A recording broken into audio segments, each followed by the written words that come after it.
Hello, how are you? My name is Becky Miller with Beck's Closet.store.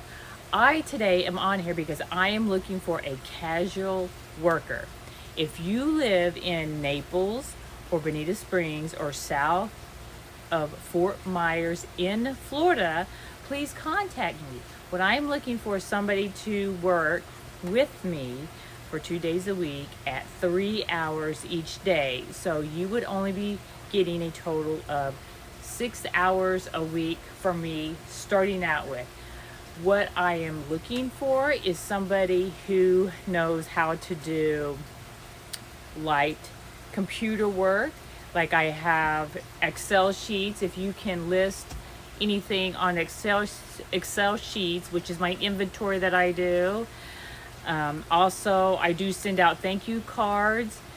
It would also entail of packing, or filling orders, fulfilling the orders. You don't have to take them to the post office.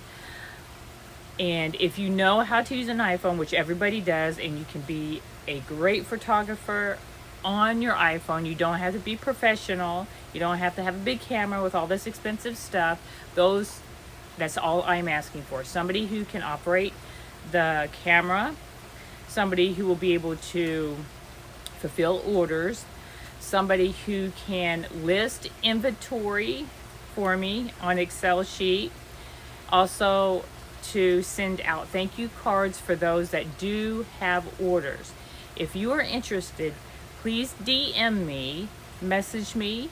You may also get in contact with me at my website, beckscloset.store. There is a phone number listed there, and you also can join the mailing list there and get a hold of me there. So thank you for listening to this, and I hope this works. This is my first time doing this, to see if I can hopefully find me an extra person to help me out so I can get out there in the public and do more of what I need to do, which is networking to get the name of my business out. Okay guys, thank you from Florida, and have a nice day.